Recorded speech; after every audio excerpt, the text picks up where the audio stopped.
4 Grammy Awards, who are singing your songs word for word if you're a hero in your hometown. over 100 billion streams, 13 number one hits on Billboard's ranking. A record-breaking artist whose voice soundtracked an entire generation's memories from dorm rooms to nightclubs. From heartbreak to celebration. Drake wasn't just famous, he was everywhere. For more than a decade, he sat at the center of the music universe, the man who blurred the line between rapper and pop star, between vulnerability and dominance, between global brand and human being. He built OVO into a cultural empire, launched careers, and rewrote the sound of modern hip-hop. Every album debut felt like a global event. Every lyric became a caption. Every feud, a headline. Drake turned introspection into influence and influence into power. But the same internet that crowned him began to dismantle his kingdom. A decade after his victory lap with Back-to-Back, that once invincible image cracked. Now, the question isn't how Drake won, it's how he lost. How did a man who mastered every genre, every mood, and every algorithm become the villain in the story he once controlled?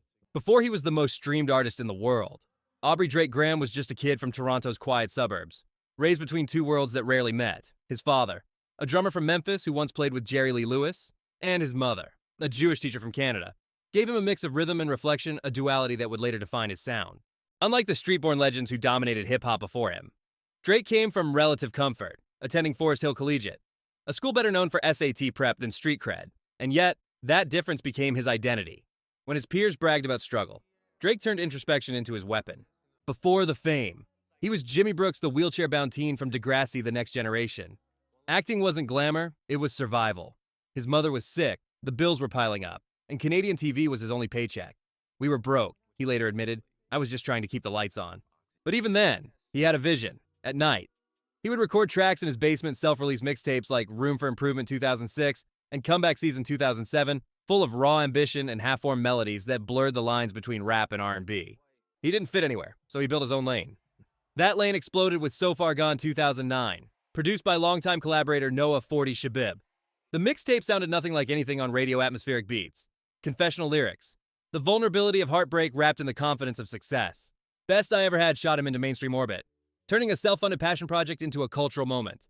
For the first time, hip-hop had a hero who didn't hide his emotions. Drake didn't claim to be the toughest, he claimed to be the realest. And for millions of listeners raised on MySpace and mixtape blogs, that honesty felt revolutionary. The irony was poetic in a genre built on authenticity. Drake's biggest obstacle, his background, became the very thing that made him relatable. He didn't need to come from the streets, he came from the internet. And in 2009, that was the new block. By the mid-2010s, Drake had done what no Canadian rapper was ever supposed to do. He didn't just enter American hip-hop, he dominated it. Every project, Take Care, 2011. Nothing Was the Same, 2013. Views 2016 didn't feel like albums. They felt like eras. Each one redefined what pop rap could sound like, blending moody confessionals, shimmering production, and quotable one-liners designed to live forever on Instagram captions. He wasn't chasing trends, he was the trend. When he danced awkwardly in a turtleneck in the Hotline Bling video, that move alone launched 1,000 memes. When he dropped Started from the Bottom, it became an anthem for ambition, adopted by athletes, CEOs, and college kids alike. His collaborations stretched from Rihanna to Future, from Travis Scott to Bad Bunny. His fingerprints were on every playlist, every club, every car radio. The numbers were staggering, more Billboard Hot 100 entries than Elvis Presley. Over 100 billion streams. And entire weeks when the top 10 seemed to belong to him alone. God's Plan became a global sermon on generosity. One dance turned Afrobeats into pop's new language. In My Feelings made a viral dance challenge that reached police officers, celebrities, and kids in every time zone. Drake had turned music into infrastructure invisible but everywhere. But what truly defined his peak wasn't just music, it was control. He turned OVO October's very own into an empire, a record label, a fashion brand, an annual festival, and a lifestyle.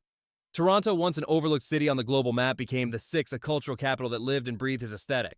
Artists wanted to be signed by him. Brands wanted to collaborate with him. Even memes worked in his favor. Drake had figured out how to turn emotion into economy. His brand of vulnerability wasn't weakness, it was strategy. He could rap about heartbreak, then sell you the hoodie to cry in. He became the prototype for the influencer-celebrity hybrid, an algorithm disguised as a man.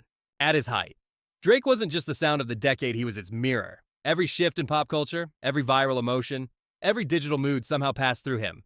He wasn't following culture anymore. He was a culture. And that's exactly when the cracks began to form, not because he was losing his touch, but because he'd built something too big, too perfect, to last. At the height of his power, Drake seemed untouchable. Every scandal slid off him, every feud turned into fuel, but beneath the flawless branding and billion-stream confidence, The cracks had already begun to form hairline fractures in a kingdom built on control. The first real hit came in 2015 when Meek Mill accused Drake of using a ghostwriter. In a culture that worships authenticity, it could have been a career ender. Instead, Drake flipped the script. Within days, he released Charged Up and then Back to Back, turning defense into offense. The song wasn't just a diss, it was a public execution performed to a beat. The internet turned it into a festival. Memes, jokes, reaction videos all declaring Drake the winner. He'd done the impossible, turned an accusation of fakery into proof of dominance. But that victory taught him the wrong lesson. He learned that he could outproduce any problem. That clever marketing and meme magic could outshine any truth. The mask hardened. Then came Pusha T. In 2018, the story of Adidon didn't just question Drake's credibility, it shattered it. Over the beat of Jay-Z's The Story of OJ, Pusha dropped bombshells Drake had a secret son, Adonis, with former adult actress Sophie Brousseau, and had hidden him from the world. The cover image, an old photo of Drake in blackface, hit harder than any lyric. There was no way to meme this one away. For the first time, Drake stayed silent. The man who once controlled every narrative through captions, leaks, and clever rollouts had nothing to say. He'd lost the one thing he'd built his career on, the story itself. Still, the empire didn't crumble overnight. Scorpion went platinum. God's Plan broke streaming records. Fans forgave him because the hits didn't stop. But the myth of invincibility had taken a hit.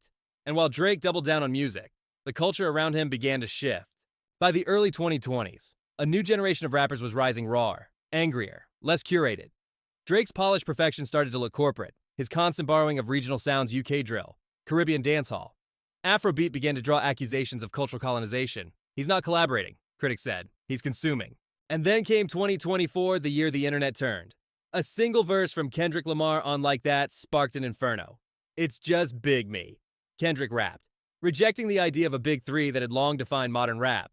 Drake responded with jokes, push-ups, tailor-made freestyle, but the tone felt wrong. When he used an AI-generated Tupac voice to taunt Kendrick, it crossed a line. The backlash was immediate. The world saw not confidence, but desperation. Kendrick's response was surgical. Euphoria. Meet the Grams. Not Like Us. Each track stripped away a layer of the Drake myth: the father, the mogul, the manipulator. By the time Not Like Us became a stadium chant, Drake wasn't the protagonist anymore. He was the punchline. After a decade of playing chess with culture, Drake had finally met an opponent who refused to play his game, and for the first time, he couldn't dance his way out. When the dust finally settled, Drake stood in unfamiliar territory, not at the top of the charts, but on trial in the court of public opinion. For the first time in 15 years, the narrative wasn't his to control. Kendrick had won not only the rap battle, but the storyline. They're Not Like Us wasn't just a lyric anymore, it was a cultural verdict. Drake tried to recover the way he always had with music. His track, The Heart. Part 6 attempted to spin the situation, claiming he'd baited Kendrick with false information about a secret daughter, but instead of admiration, he met disbelief. What once sounded like clever manipulation now came off as insecurity, a man explaining when he used to command. The Drake who once weaponized memes was now trapped inside them. Then came the lawsuit, in a move that stunned even his supporters. Drake filed a defamation suit against his own label's parent company, Universal Music Group, accusing it of amplifying false narratives by allowing Not Like Us to thrive. It was a corporate reaction to a cultural defeat, and it backfired instantly. Fans called it petty, rappers called it weak, commentators called it the end of an era. In October 2025, a federal judge dismissed the case, ruling that battle rap, however vicious, was still protected artistic expression. The verdict was poetic, a legal reminder that hip-hop plays by its own rules. The same culture that had once crowned Drake now denied him the right to redefine its terms. Meanwhile, his new songs, What Did I Miss? Stories We Tell, and Downhill From Here carried the sound of exhaustion. Gone were the flexes, the coded boasts, the effortless swagger. What remained was reflection, loneliness, bitterness, and a growing awareness that the crowd had moved on. For the first time, Drake wasn't shaping the moment, he was reacting to it. He wasn't the algorithm anymore, he was the aftershock. And for a man who once ruled by emotion, silence suddenly spoke the loudest. Drake's story is a modern fable about power, perception, and the limits of reinvention. He rose by rewriting the rules, turning vulnerability into dominance, emotion into currency, and culture into commodity. But every system eventually collapses under its own logic. The traits that made him untouchable, control, calculation, adaptability, became the very things that alienated him. What remains is a paradox: an artist still commercially invincible, yet culturally dethroned. The man who once defined the zeitgeist now lives outside of it, watching others remix the formula he perfected. In the end, Drake's downfall isn't just about one feud or one scandal. It's about what happens when a brand outgrows the person behind it. Because in the age of endless visibility, the fall always follows the peak, and the internet never forgets.